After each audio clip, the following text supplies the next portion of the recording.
J'ai commencé à chercher et là ça a été vraiment la galère pour trouver... C'est vrai que j'avais un petit peu de mal à comprendre pourquoi le statut de travailleur handicapé était perçu quand même par la plupart des entreprises quand même dites normales négativement. Alors on a eu une longue discussion là-dessus, mais je pense que c'est aussi un petit peu la méconnaissance justement de l'handicap et de ce monde-là en fait qui peut faire que certains employeurs peuvent avoir une retenue quant à l'efficacité ou en la personne en elle-même. Je me sentais encore capable de faire quelque chose, donc je voulais... c'est pas de prouver qu'on est capable de faire, c'est de se sentir utile à quelque chose, voilà. Et ça, j'ai remarqué que y a beaucoup de sociétés où... quand on dit handicapé, il ne faut pas employer le mot handicapé, en fin de compte, parce qu'ils nous prennent pour des gogoles. Le mot handicap, je crois qu'il se donne cette image-là. Donc il faut bien préciser, je suis en fauteuil, j'ai une épaule de travers, mais handicapé, non. J'ai travaillé à la bibliothèque, éducation, par petit enfant, l'école, fier pour livre. Et après, pour acheter un livre, depuis 6 ans, la mairie ne veut plus. J'ai entendu qu'il y avait, par ma conseillère Cap Emploi, 2 jeunes patrons dans les Landes qui souhaitaient monter leur entreprise adaptée. Donc elle leur a envoyé mon CV et ils m'ont contacté et j'ai passé un entretien avec eux et quelques jours après, Fabrice Abadia m'a appelé pour me dire que j'étais retenue.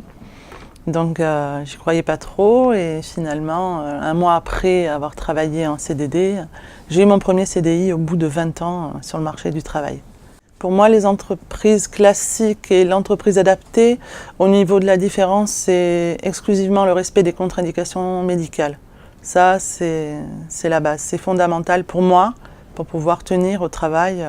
Donc pour moi, c'est ça, c'est le respect des contre-indications médicales, donc l'écoute de la hiérarchie, rester en bonne santé pour travailler et après rentrer chez moi et avoir une vie sociale comme tout le monde, c'est important. Chez FEMES, les gens sont à l'écoute, on est là pour vous aider et à mettre tous les moyens en œuvre justement pour s'adapter à la personne. Ici, c'est l'entreprise qui s'adapte à la personne et non l'inverse. Moi, la seule adaptation que j'ai, c'est un peu plus de temps pour développer en termes de délai, vu que je tape un peu plus lentement que les autres. Dès qu'on fait un projet, dès qu'on met des délais, ils me laissent le temps ils le prennent en compte. L'état d'esprit chez FMS est très solidaire. On a à peu près tous un parcours plus ou moins ressemblant. Donc on est content d'avoir un CDI.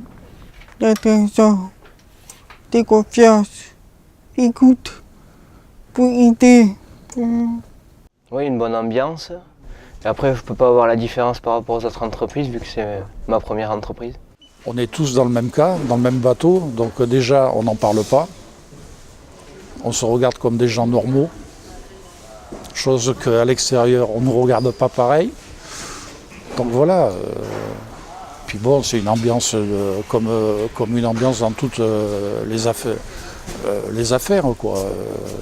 Il y a des heurts, il y a des rigolades, voilà. Truc classique.